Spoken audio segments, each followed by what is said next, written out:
This is Sister Sajdah Muhammad. We are proud to announce that the Sajdah House commemorative Elijah coins are finally here. As we renovate and restore the former home of the most honorable Elijah Muhammad, we have recycled the old copper gutters and downspouts and created a 1 ounce 39 millimeter coin made of 100% pure copper. Each coin is professionally graded and has its own barcode and registration number. This priceless heirloom, made from recycled copper from the messenger's home, is now available at sajdahhouse.com.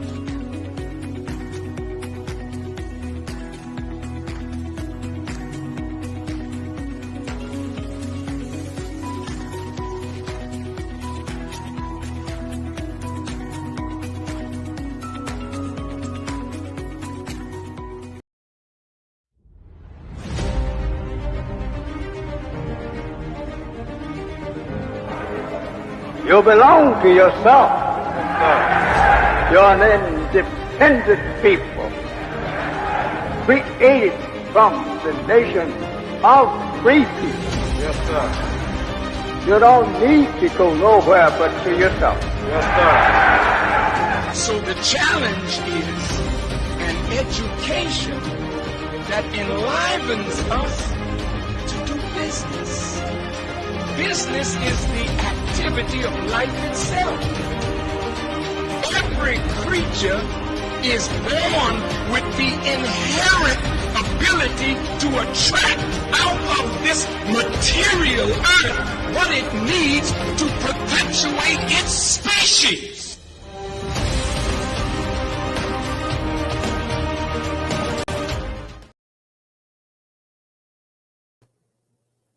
Welcome, welcome, everyone. Assalamu alaikum. Peace be unto you. Welcome to week 14 of the MOEToday, or the Mind of an Entrepreneur Today series on manifestation, based upon the book written by Charles F. Hannell called The Master Key System. But we're going to do something different tonight. This series, let me just give you all the housekeeping before we start having some fun here.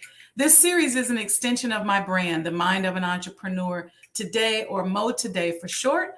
I developed this series back in 2011 and made it a part of my weekly radio broadcast. And it became the foundation for the second half of the Mind of an Entrepreneur book. And so instead of publishing it as a book, I decided to just recreate the series. So the Mind of an Entrepreneur brand of products and services explores mental strategies and offers free game on how to navigate the world of business.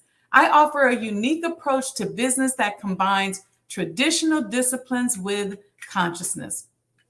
I'm an international businesswoman, an industry disruptor, global thought leader, philanthropist, and master business and real estate developer. And I'm striving to become a god and a powerful manifester. So thank you for being here this evening. I'm excited to take this journey with you. My goal is to help marginalized people around the world gain access to tools and strategies that will help us to become stronger, healthier, happier, wealthier, and to experience more love. I'm working to build a model using mental strategies that will help make doing for self infectious. I'm about encouraging the creation of millionaire and billionaire conscious entrepreneurs who profit with a purpose, solve problems, and introduce much needed goods and services into our community. So welcome, welcome everyone. Ramadan Mubarak. Give a thumbs up in the chat if you are fasting. This has been a really beautiful and glorious fast. I've just really been, believe it or not, enjoying it. I get a little thirsty around about 5:30 or so, and I start going, okay, I need something to drink. But then I kind of get over it. And what's crazy is by the time we get to the point where it's time to break the fast, I don't even really care about eating anymore. But we know how important it is for us to make sure that we eat our nutritious meals. All right, so we're going to have some fun today, okay? What we're going to do today is we are going to do a little Q&A session. Some of you have sent over to me some of your questions. Some of you recorded something, but I want to have a little fun. I pulled some clips from some of our favorite influencers and icons in our community. And just, I just want to see what you all think about some of the things that they're saying that I believe ties directly to what we're talking about here when it comes to manifestation. So check out this clip from our brother, Jay-Z. Okay, it may not work today, it may not work tomorrow, but this is the right thing, and this is what I'm doing, and this is what's feeding me. So that would be the best advice that I can give you. That knowing, just believe in what you're doing, and if you don't believe in it, then you're not doing it. You haven't figured out the thing that you do best yet. When you feel it and when you know, no one can tell you. You only have to be right once. Wow. Was that powerful or what? Let me know in the chat what you all thought about that, because I pulled these clips that tie into what we've been talking about the past 14 weeks. Okay. You got to feel it in your gut. You got to know it. You all hear me say that you got to know, like you know, like you know, you got to know, like you just know you're getting ready to breathe. Like, you know, you can see. People are putting hearts in the chat. If you liked it, let me know what you thought. Give me your comments, because I really believe that is so powerful, because you got to move with certainty. You all hear me talking about how a lot of times our life experiences put us in a position where we are buying our certainty. What do I mean by that? Sometimes you get tricked out of some money, or something happens to you and you go, okay, wait a minute. Did they just get me? Did they just steal something from me? But you got your certainty. What did you get your certainty? That you're not going to mess with that person no more. Or somebody who you were close to, you say, yeah, you know what? Now I got some certainty about who you are. Now I got some certainty about who I am. Certainty is very important. Don't think that your life lessons mean nothing. You got to know. And if you really, really, really accept the trials and the struggles, if we really, really accept all the trials and the struggles and the rhythm of our projects, then guess what? We'll get to that point of certainty, and then we become unstoppable. Let's go with another clip. Somebody said, even without support, I will not give up. Ooh, yes, yes. Even without support, I will not give up. I know that reality. Sometimes you are expecting big support for something and then you don't get it. You get like this much support. It's okay. You just keep going, because remember what our motto is. We always begin and then we always continue. No matter what happens, we begin and we continue. Okay, so here's another one. Just to have some fun with these clips. This one is our brother, Kanye West. Check this one out. Simulation. A 2-year-old jumps on a coffee table and someone says, that's a coffee table. Don't jump on that. When you grow up, you tend to get told that the world is the way it is. By the time you're 40 years old, you've got a wall full of coffee tables. And your life is just to live your life inside the world, try not to bash into the walls too much. Calculating you into traffic, calculating you into your career choice. That's a very limited life. Life can be much broader once you discover one simple fact. Sometimes you just have to be fearless enough to break the simulation. And that is, everything around you that you call life was made up by people that were no smarter than you. That's what I mean when I say simulation. You can influence it. You can build your own things that other people can use. Just place a thought out there that everyone's not thinking. Once you learn that, you'll never be the same again. That's powerful too. Not only, yes, it's about believing in yourself, but it's about, we always talk about stretching outside of that box, outside of our intellectual capacity, thinking that we can do things that maybe other people don't think that we can do. Maybe moving into that space where we're like, I don't have no support. Wish I had more. But you just keep going and you keep going. You know, one of the things that my parents taught us growing up was that there wasn't nothing that we couldn't do. So we weren't taught to play it safe. We were taught that we could do it. I remember so many times calling my father, asking him, you know, may he rest in peace. a question about something, and he's like, "You got this. You can figure it out." He was so matter of factly confident in me that I was like, "Okay, yeah, I can do that." And I started thinking to myself, the wheels start turning.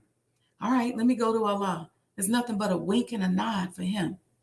I'm just a wink and a nod away from this great opportunity, this great accomplishment, this great thing that I've been working on. It's right there. I can see it. And I know that there's nothing that I cannot do if I petition Almighty God, Allah, for it. And guess what? Nobody can stop you. Talk to me in the chat if you like that one.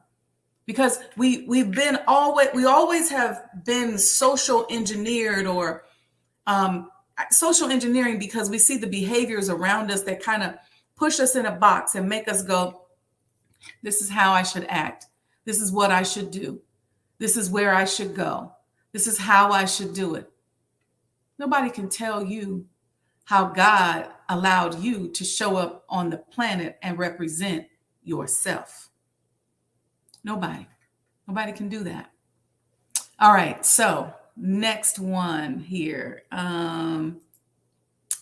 Let's see. Okay. So this question is from my dear sister, Yavanka Muhammad. I don't know if she is on here or not, but I'm going to play. She actually made a video. So I'm going to play her video and we're going to tackle her question. Alaikum. Assalamu alaikum. This is Sister Yavanka Muhammad from Master Focus Media.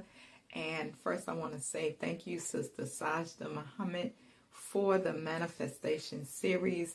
It's definitely been a blessing to me personally and professionally. So I'm excited, sis. But I did have a question. My question is, how do you marry business and spirituality? You know how you see some people, they're very spiritual.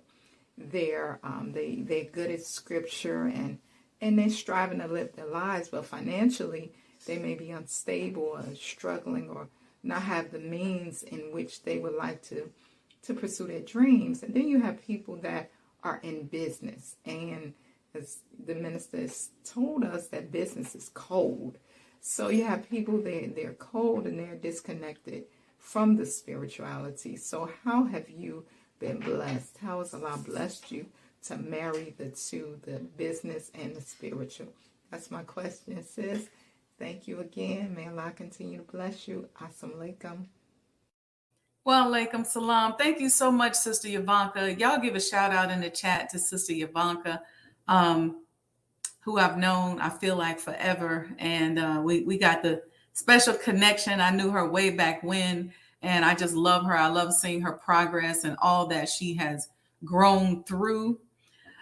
She asked a question about marrying business and spirituality, and she drew a contrast between people who are spiritual, who seem to do really a great job at, they know the scriptures and they seem to do other things right, but they're not able to really manifest or execute, or maybe they don't do very well spiritually or very well financially. And then you have some people in the business world who tend to be very cold and who don't appear to have any sense of spirituality.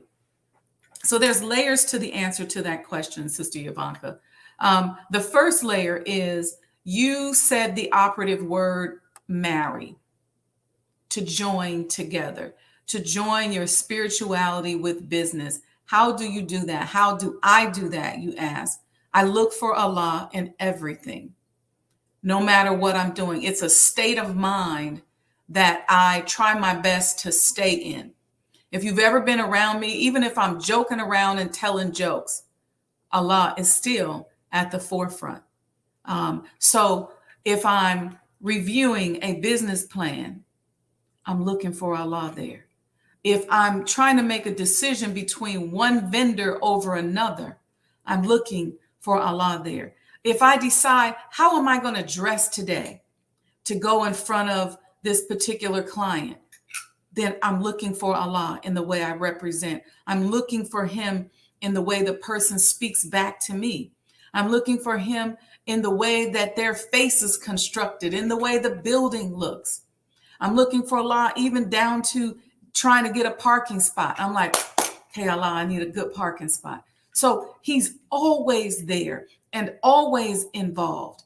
And so I even gone to the point where one of my primary prayers is asking Allah if my very breath can be a prayer of gratitude to him.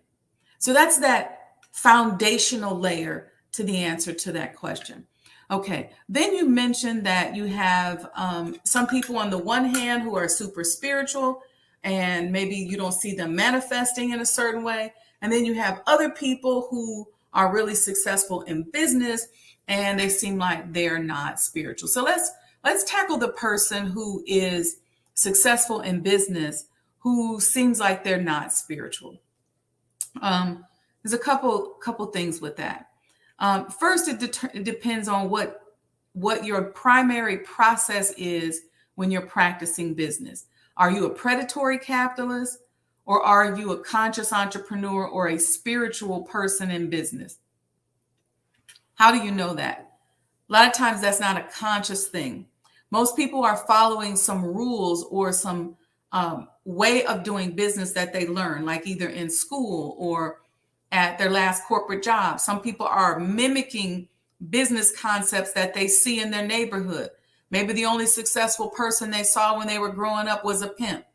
Maybe the only successful people they saw when they were growing up were drug dealers. And so they mimic that style of doing business when they come over into the corporate world or into the business world. So even if they're just selling socks on the corner, they're the script that is playing in their mind is the script that they learned from the pimps and the hustlers on the streets. Or maybe they didn't learn anything at all, and the only thing they know about money is just watching their parents get up and go to work and go through a bunch of stuff to get that paycheck and to take care of the household expenses. So all of that is based on some foundation and some model that we're mimicking, if you will. And oftentimes that's what puts us in a position where we're not able to execute and we're not able to manifest because our business model is wrong.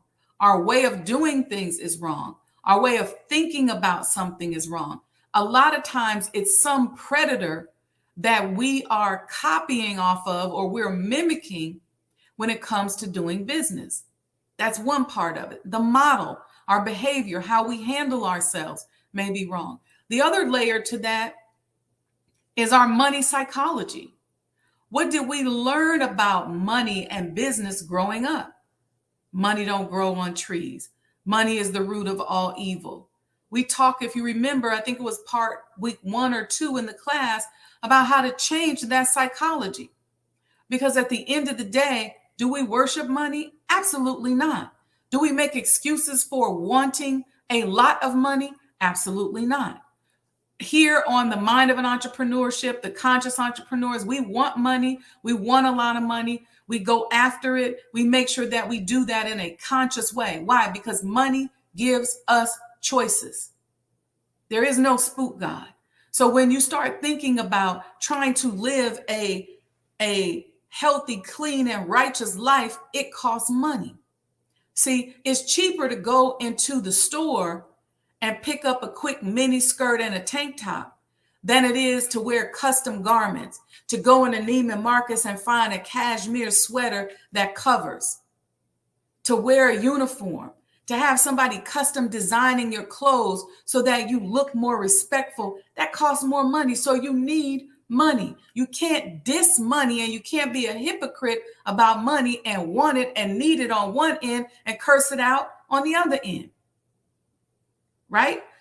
If you have health issues, if you have no money, then you're going to be relegated to whatever services, whatever healthcare program, whatever insurance is free. So if whatever that free insurance is, whatever they offer you, in most cases, it's the bare minimum because it's not designed to make you a healthy, thriving person. It's really designed to just put a Band-Aid on your problem. It's really an emergency system. And some of us mix up and think, okay, I got Medicaid, but really it's an emergency system. It's not designed to hook you up and let you get access to some fancy procedure. Unless you get lucky and you're blessed and you go into a hospital and they say, hey, we're going to give this to you anyway. So what does money do for you in that particular situation? It means that you can have a choice on the type of doctor you go to. You can afford your medication. You don't have to get the generic. You don't have to decide that you don't want to take your medication. You can afford the top doctor or a better doctor than what the basic public health insurance will offer you. Choices. Let's talk about education. If you have a child and you have no money, then you likely are going to send your children to the public school system, which now we know systemically gave up teaching students a long time ago. Or you can say, I need to be able to pay tuition. I want to send my child to a special charter school or to Muhammad University of Islam. See, money gives you choices because the free system gives you that limited access to resources. So don't be a hypocrite about money. Money hates hypocrites. And oftentimes, those of us that are highly spiritual, we tend to be very hypocritical about money. We don't like other people that have money. We feel like it's evil. We feel guilty about making money. And it's difficult, I know, because business can be very cold. As the minister said, it can be so cold. That's why here on the Mind of an Entrepreneur movement, we talk about having a certain level of integrity, about creating an ecosystem, learning how to teach people how to treat you, putting your money behind respect and consciousness. So you don't have to go somewhere where they treat you coldly or disregard your needs or wants or poison you or kill you. Let's go back to food. You need money if you want to eat right. You want to buy kosher and halal foods. You want to go to the Amish market, the farmer's market. You're going to need a little money for that. If you plant your food, you need money to plant your seeds. It's much cheaper to pull up through the drive-through at your local fast food restaurant. Eat off the dollar menu. Maybe get you some plastic that you think of French fries and meat that's got all kind of chemicals in it to the point where it ain't even meat anymore. Bread that's so fake that it really just looks like bread and it's dyed a certain color so you think it's bread. Because you're getting it for $1, brothers and sisters. You're getting it for $5. If you go to the grocery store and get all of the ingredients that you need in order to make a cheeseburger and some French fries, it's going to be more than $1.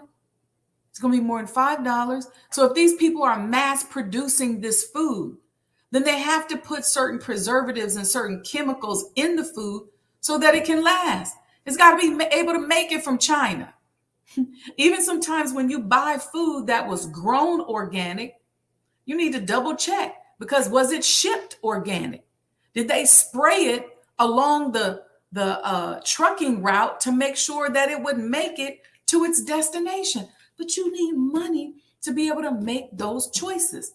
So the first step in marrying your spirituality with business is understanding that you cannot be a hypocrite about money. You need money in order to have that freedom and to have those the choices that you want to make the choices that you want to make. You want to be able to buy books so that you can study and learn. You want to be able to support righteous projects like you see scrolling across the bottom of the screen here, sajdahhouse.com. Support the renovation and restoration of the former home of the Most Honorable Elijah Muhammad through the purchasing of these commemorative Elijah coins. You want to be able to become a part of history. You want to participate in projects like that. You want to be able to eat well, dress nice, look nice. You want to be able to share your money and your rewards with your friends and your family members. You want to be able to help your family. You want to be able to make sure that your loved ones don't have to suffer. So money is very important. So stop dissing money in the name of being spiritual. And it's really all usually, Sister Yavanka, very hypocritical, because usually those highly spiritual people sometimes are the ones who will rip you off at the drop of a dime, because they've really been faking about how they don't like money or they don't want money. So when they get money, they act like a crackhead. They start scratching and itching. Oh my God, oh my God. Start trying to take things and manipulate and talking slick. When you combine that with the business models that they learn looking at the streets, now you start hearing the pimp talk. Start seeing the game coming. And the game comes before the scriptures. The game comes before the spirituality. We're talking about unraveling all of that, giving ourselves new business models, new ways to do business so that we can be conscious and spiritual. Yes. Yes, yes, yes. All right. So next question. Let me grab it here. This is from Sister Alita. She offered us a loaded question, but wait, let me make sure there aren't any others here. Sister Alicia Kelly said, why can't the Black Muslims produce the fast food, i.e. healthy, based on how to eat to live for $1? Because the resources required to produce the food are more than likely going to cost you more than $1. That just isn't economically, that's not even an economically savvy thing to attempt, because it's going to cost you more than $1, especially if you want it to be fast food. When you're cooking and creating meals that are wholesome and that are based on using real food, they take time. So the time you're going to have to, it may take more than an hour. So you're going to have to pay whoever's cooking it more than $1 an hour. It's going to cost you more than $1 to grow it. Then you have to consider, how do I store this food? Because if I'm purchasing organic or halal or kosher food, it's not going to last 6 months. Like this other so-called food that we get that has all these chemicals in it. So it's not even possible to produce that kind of food for $1. You might be able to get a big trough of navy bean soup and maybe. But even if you're doing that in your restaurant, you have labor, you have overhead, you have your ingredients that go into the bean soup, you have all your utilities and all those things. So it would be really tough. Really, really tough. Okay. Next question. Let's see. This is from Sister Alita. Let's do Alita's question next, because hers is pretty lengthy. I just put it here in the chat. It's long, so I'm going to read it. Her question said, it's a great, great question. Part 9 addresses the underlying condition needed in every business and social activity which deals with truth. Number 9 in this part states that every action which is not in harmony with truth, whether through ignorance or design, will result in discord and eventual loss in its extent and character. It goes on in number 10 to ask the question, how then are we to know the truth in order to attach this mechanism which will relate us or connect us to the infinite? She said, I've read this section twice to the end, and it continues to state the importance of truth, but it doesn't give much around how to discern what one may see as truth and what really is truth. In other words, we can't manifest if our premise of truth is inaccurate. Please discuss how to align rightly. Okay, so what she's talking about is learning how to recognize truth and make that the basis of your decisions. And how do you know that you're on the right path? Let me know, Sister Alita, if that kind of sums up your question. In part 11, the author talks about mathematical thinking processes. And so that's why the author starts to talk to us about how to think. You know how we learned that Islam is mathematics and mathematics is Islam? Then drilling down on that a little bit more in the silo, if you will, of thought processes, there are different thought processes that are mathematical. And those techniques you will use in your decision making, like inductive reasoning or deductive reasoning or critical thinking. Any of those different types of thought processes you will use once you learn them at different points in time, because you want to be able, you're going to have a lot of data. So what we're talking about is thinking on a scientific level. You have a bunch of data, and how do you determine what data makes sense? Well, or how do you solve for the unknown data? You do that mathematically through the way you apply the thinking process in terms of how you analyze the data. So I also put down here, I wrote down several answers to your questions, because again, this is another one that has a lot of layers. So not only is it your thinking process in terms of how you think and learning to think mathematically versus thinking emotionally, thinking mathematically. Okay. The second part of that is understanding the laws of the universe and how to apply them. We talked extensively in one course about cause and effect. So now you have all this data and you're like, okay, here's the effect. And you can get all polytheistic and start worshiping the effect. But it's just like when you go to the doctor. You come in and you present maybe with a stuffy nose and a stomach ache. So then they go through a process of ruling out. It's a mathematical process. They want to rule out a cold. They want to rule out the flu. They want to rule out food poisoning. So they're going to ask you questions so that they can use deductive reasoning to get down to a couple of factors, and then they can determine what tests to give you. What they're really trying to do is they're not over here. They shouldn't be over here focused so much on the effect, especially if you're stable. They want to go to the cause. And we always want to remember this in business as we're moving forward and trying to solve problems. Don't get stuck worshiping the effect or the problem.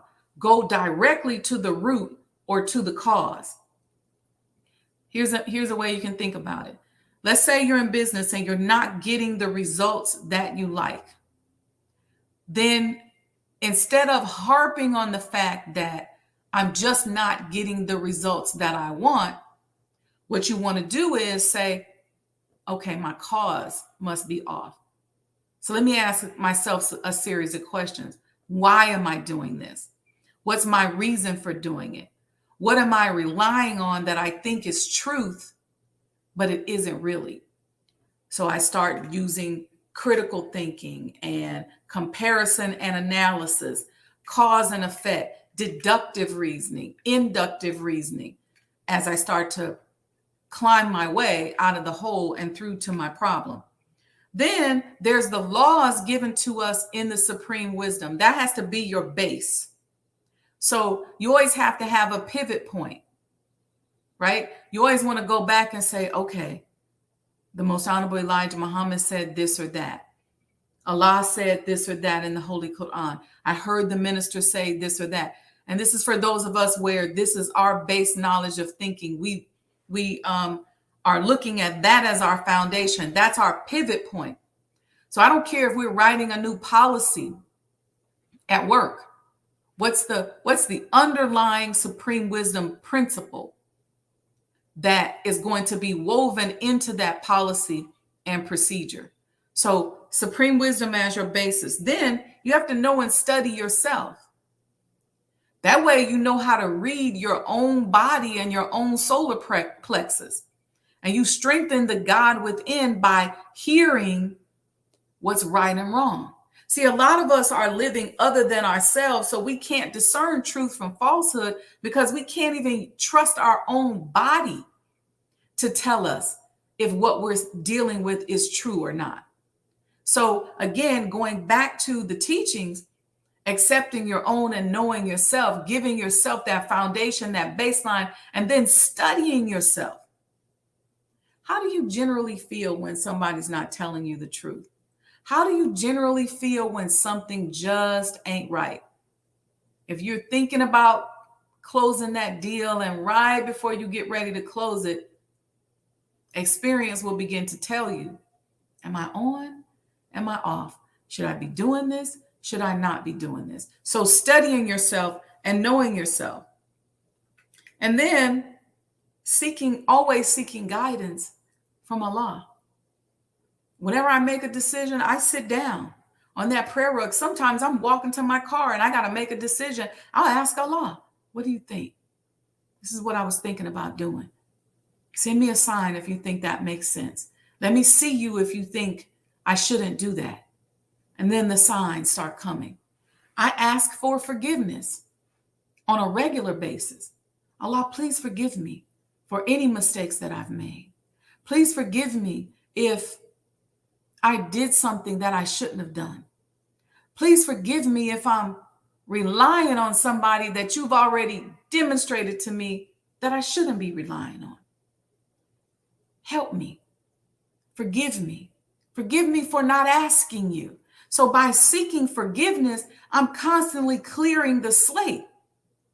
I already asked for forgiveness for that. That's gone. So now I'm using that mind, body, and spirit connection to be able to read my body and read and discern for the truth. So when I'm going through those mathematical thinking processes, cause and effect, deductive reasoning, inductive or deductive thinking, reasoning, whatever process I'm using, process of elimination, whatever I'm using, solving for the X, algebraic, whatever I'm using, I now am bringing in my spirituality. I'm bringing Allah into it. And there we go again with marrying the business with the spiritual. I hope that answers your question. Let me know if it is. Here's another question somebody sent. They wanted to be anonymous. Oh no, I think this is the second part of yours, Sister Alita. You talked about moving past blind spots. See, here's the thing. As we move from this level to this level to this level to this level, we're always going to have blind spots. We're never going to be able to see everything. We can never get it done. We can never exhaust the wisdom of Almighty God Allah. All we can do is keep exploring and keep studying and keep learning and keep being grateful and doing what? Beginning and continuing. So as we move to each level, we solve this problem, we put this puzzle piece together, we go, okay, got that in there. This one works. Now we step on that, we go to the next one. And here's another puzzle for us to solve. Here's another way for us to rely on Allah. Here's another way for us to ask for forgiveness. Here's another way for us to align ourselves. Here's another way as our business begins to elevate, as we begin to elevate. There's always an expanded opportunity, an additional opportunity to get closer and closer and closer and closer to Almighty God, Allah. So the blind spots are part of the process because there's a space in there where we talk about getting out up over your skis into that zone where you ain't safe, where if Allah ain't got you, then you in trouble. That's a blind spot because you don't know what to do. And that's where you get to the point where you get really accustomed to relying on Allah and you start building that execution and that manifestation muscle that makes you go and seek counsel from Him. So we'll never be completely safe if we're continuing to strive to do what we showed up on the planet to do, because each and every one of us are special.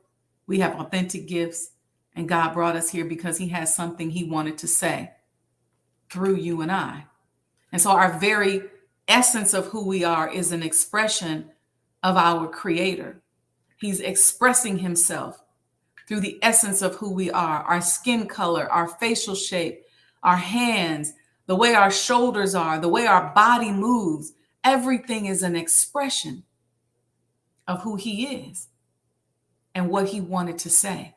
And so our goal is to study that and perfect that and to continue to allow himself to make himself known through us. So we're going to always have blind spots because we'll never have all the answers. The idea is to keep going, keep searching, and keep beginning. Yes, that's where faith comes in. That's exactly right. Okay, so somebody else who did not want to be named asked this question. As a woman, how do you manage or recognize men when they are trying to control you? That's a loaded question, right? How do you recognize or manage men when they are trying to control you? All right, so here's the deal. You know, you have those isms that are outlined in our study guides. You know, you got sexism and racism and all these isms. But in order to be down to the modern times, you have to understand this, that some people have masculine dominant energy and some people have feminine dominant energy. And it doesn't always matter whether or not they're a man or a woman. So if you get caught up in thinking that only men are going to try to control you and only men are going to be conducting themselves in a way that you may interpret as sexism, then you're going to make a mistake, because you have a lot of women out here who function with masculine energy. And so control, which is something you asked about specifically, is not something that we can say is relegated to just men. A lot of people will try to control you. People use all kinds of techniques. They use, and let me tell you what happens. When you, and we're gonna talk about this in terms of being a successful woman, since I'm assuming that that's what you are in your question. But it applies to men as well. So when you're a successful person, you have your core circle of people and influences. And then you have what I call these concentric circles. Okay. A lot of times when people are trying to control you, they start to try to erode the concentric circles of protection that you have around you. You'll see people falling by the wayside in your circles because somebody around the way is biting on them and trying to control you. You're the ultimate prize. And you have to remember that people mimic what they see. So we talked about that pimp mentality in business. We talked about the hustler mentality. We've talked about the drug dealing mentality. We've talked about the predatory capitalist mentality. We've talked about the bully mentality, the manipulative mentality. We have all these different mentalities that people use in business, and they will use that in an attempt to try to control you. So I think the better question, you said, how do you manage and recognize? If you don't mind, I'm going to change your question up a little bit. I think the better question is, how do you stay the course? That is your course. Whatever your plan of action is, how do you do that? And the question is, number one, always remember that you want to begin and continue. Number two, you can't fall for the okie doke. Don't fall for the okie doke. If you see that someone is being manipulative, or if they hit you with a blind spot and you just don't know that they're being manipulative, if what you're doing and your goal is front and center and what you want for yourself, and you're doing all those steps that we talked about in Aletha's question, you're doing all of that, you're going to know. You're going to see the game when it's on its way to you. You're going to see the game before it even gets to you. And because you know, you'll be able to calmly sit there and listen. Because listen, people are where they are. We can't force anybody to treat us a certain way. We can't force anybody to love us. We can't force anybody to give us something that they don't want to give us. We can't force anybody to react to us the way that they just don't want to react to us. So when you sit there and you observe, let them show you who they are. And once they show you, then know that.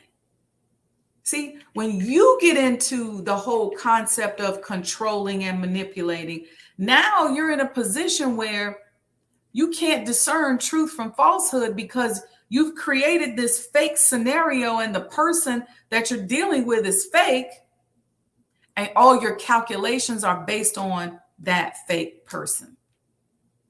So in answer to your question, you can't play the controlling game. You can't use emotional blackmail. You can't emotionally hijack people in the name of you want to do it before they start controlling you. You sit back and you play a righteous game. You sit back and you base your behavior on truth. And then you can start to see it coming. And it's not just men.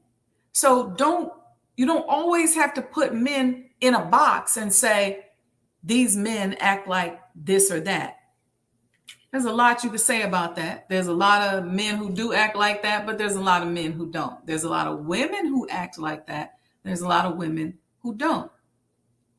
Some women are very manipulative and very masculine and very, very controlling.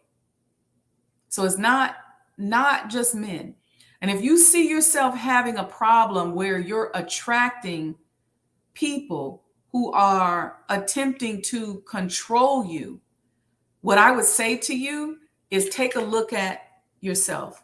Look in the mirror and say, what am I doing that makes these control freaks feel safe around me?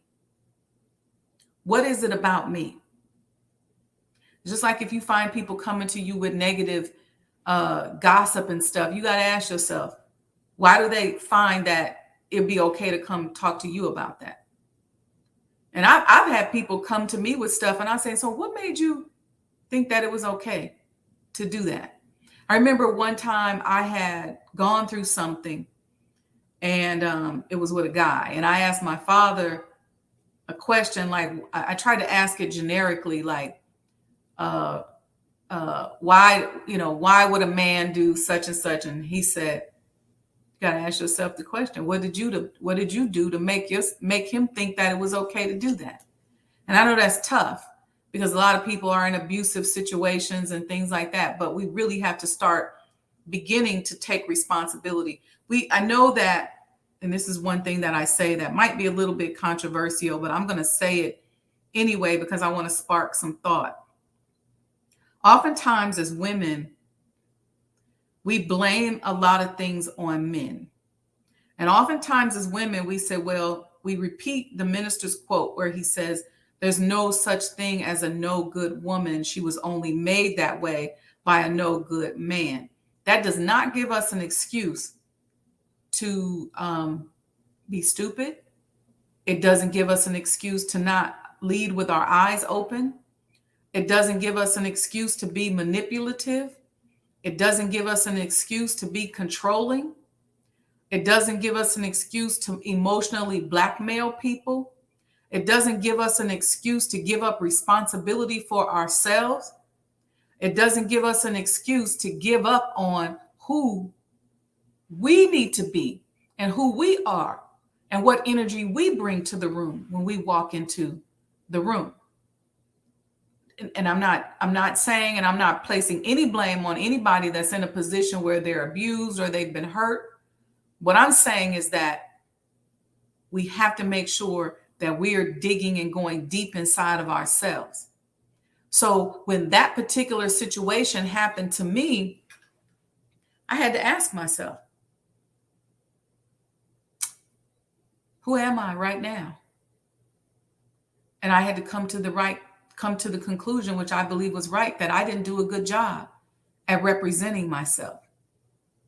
I didn't do a good job at representing who I am. Something in me was being phony, maybe because I really wanted this person to be around. Something in me was not being truthful. So I had to be honest with myself.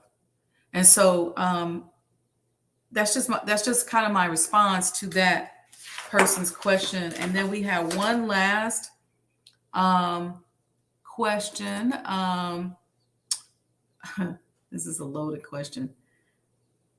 He or she said, choosing a mate when you are successful must be difficult. Do you look for someone who can think, or someone who can protect, or someone who is the opposite from you? That's a loaded question. I like being around people who I can talk to. I can only answer this from my perspective.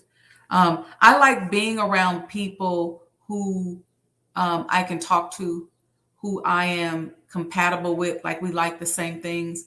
Like I like to work out.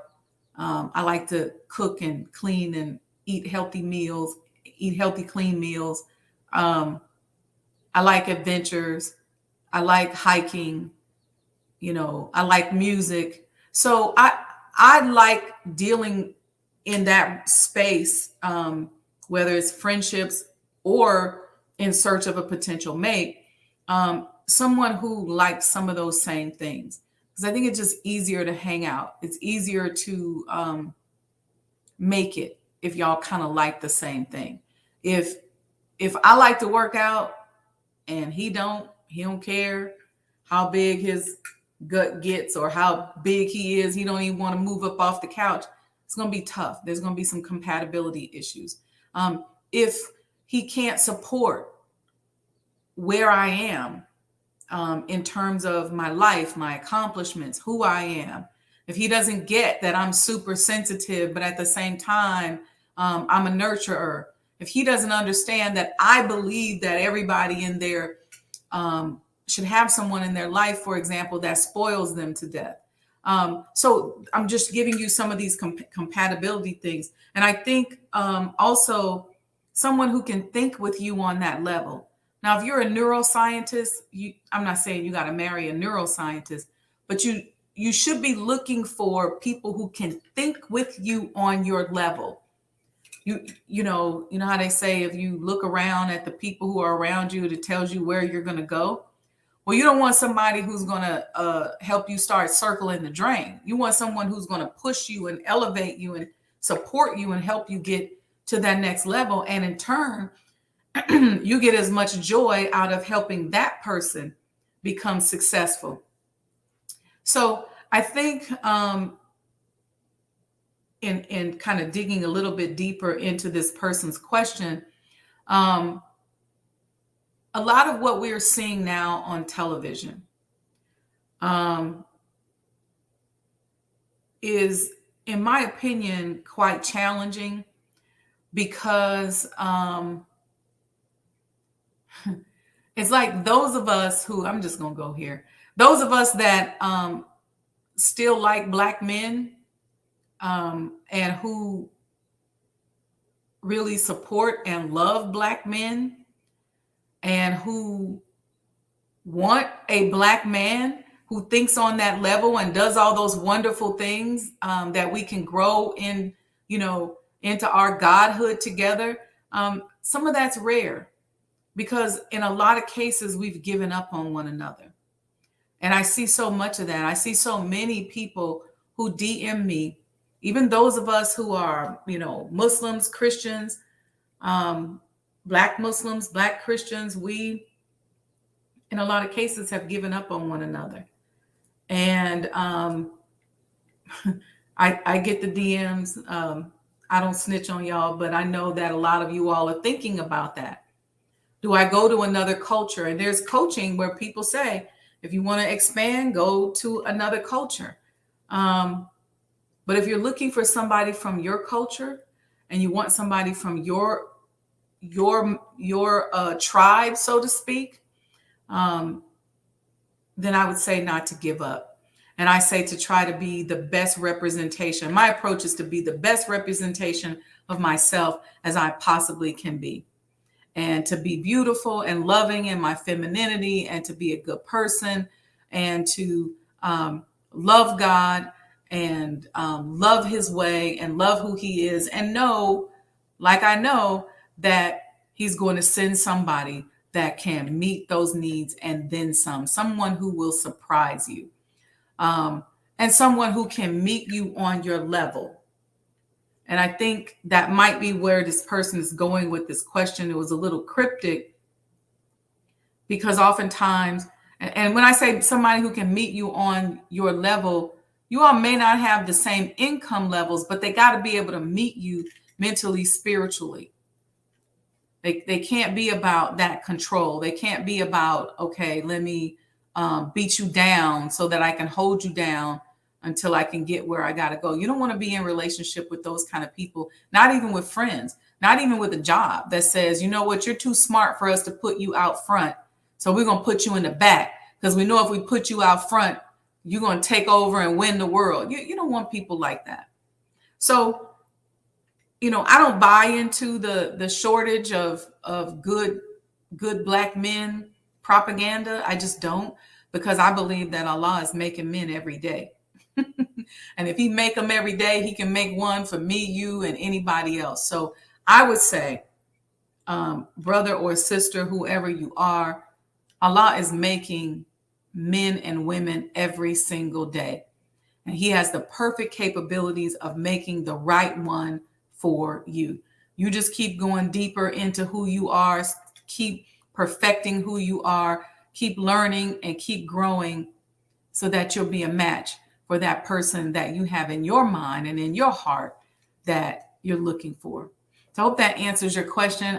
Before we go, let's see, what are some of y'all comments? People are saying they just want us to unite. Other people saying this is true. A lot of people are going to different cultures. Yeah, I know.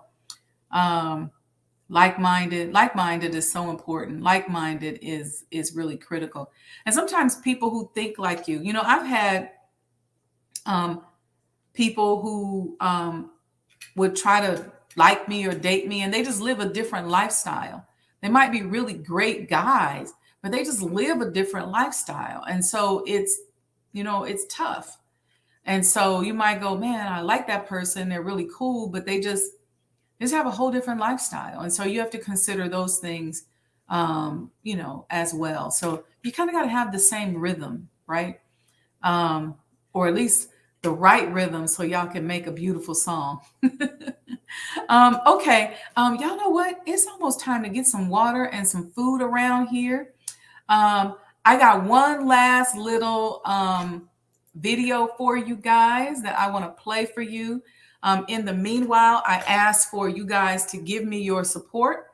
I need you all to go out there, share this show, like and subscribe to the page. Go to my social media pages and share the ads that I have on the renovation and restoration of the former home of the Most Honorable Elijah Muhammad. We've got some big things planned. I'm working night and day. We got all kinds of incredible digital memberships and NFTs, and it's just so much. And programming that I believe you all are going to really love. Virtual and in-person tours. We need your financial support to continue. So go to sajdahhouse.com. We're not trying to ask you for something for nothing. We are certainly going to give you, inshallah, an experience and some value, and help you become a part of this incredibly historic endeavor. So if you get this coin, you can wear it and represent it, bling it out, put some diamonds on it. If you get the coin, that's the graded one. I don't have one here by my desk, but if you get the graded coin, there's a registration number on the back.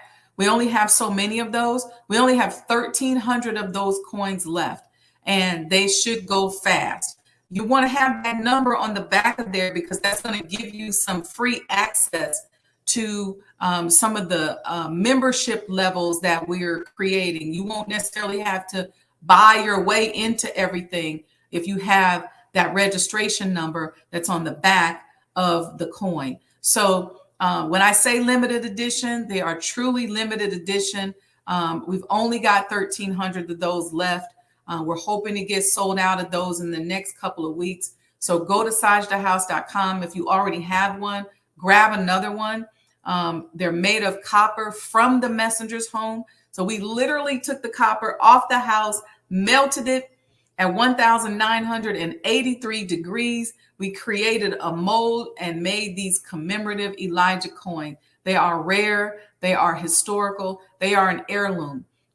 What I've done is some of my friends that have had children recently or grandchildren, I said, you know what? Here's a coin, because 20 years from now, this coin is going to be so valued. This is actually an heirloom that you can pass on from generation to generation. And listen, if you all been paying attention to the markets, copper and cobalt, those are the hot things right now. Goldman Sachs came out and said that copper is the new oil. Why? Because General Motors is moving towards electric cars. Y'all see what's going on with the petrodollar.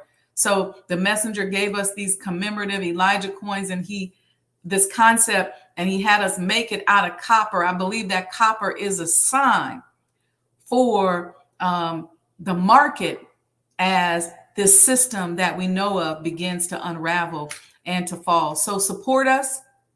You can purchase a coin.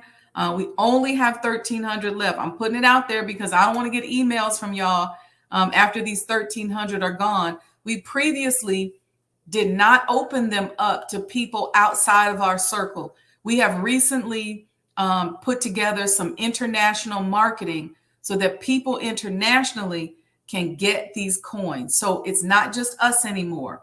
So get it before they get them, because they're going to want to hold on to a piece of that history, because they may not be able to come over here and go to the house. So get your commemorative Elijah coin.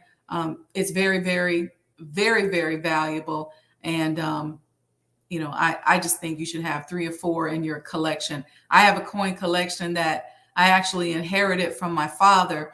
And so to add a coin like this, that's actually historical to that collection means a lot to me. So start your children at collecting valuables, art.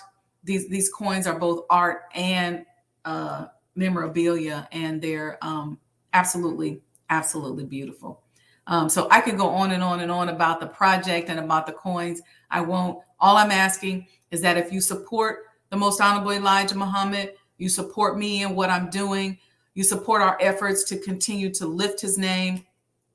We're grateful to the National Historic Preservation Society, who has now listed us as the Honorable Elijah Muhammad House on the National Historic Registry.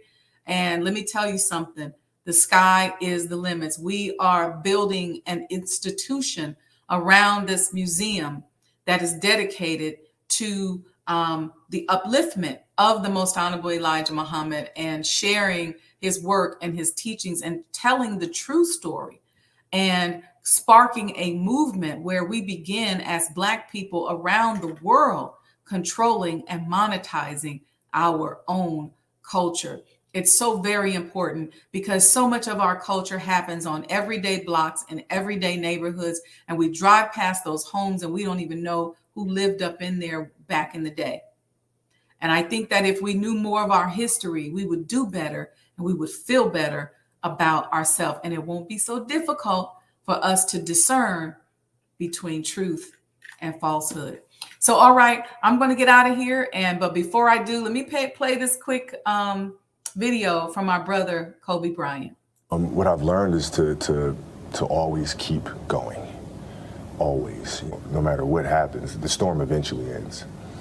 And when the storm does end, you want to make sure that you're ready. Y'all heard that right. We said it like this: always begin and continue. He said, keep going. So peace and blessings, everyone. I hope you enjoyed today. Let me know in the comments what you thought of today.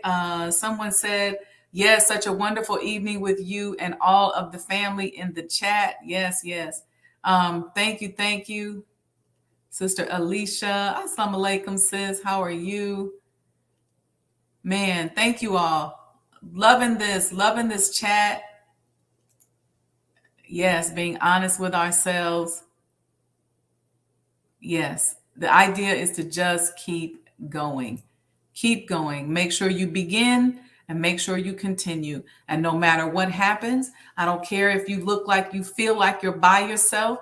I don't care if people are coming against you, if people are talking about you, if they're lying on you, if they're fishing around trying to find a lie so they can stop you. You keep going. You keep your eye on the prize and continue to continue. People ask me all the time, what was some of the makings of your success? I kept going.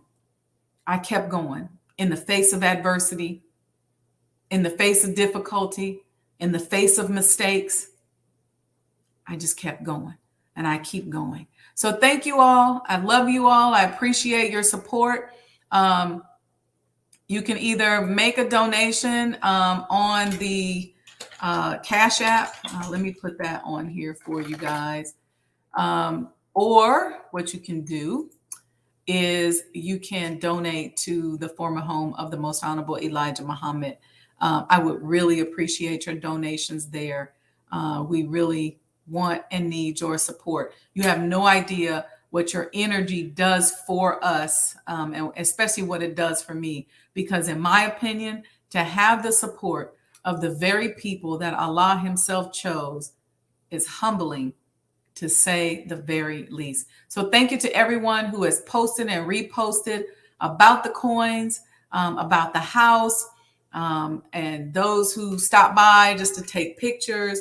We are working and ramping up to be able to bring this beautiful experience right to your home through virtual tours and then in person when you come in and get to experience it. All right, so I'm out of here, family. Peace and blessings. I love you. I am so thirsty and so hungry. And so I'm going to go and break my fast right now. So assalamu alaikum and Ramadan Mubarak.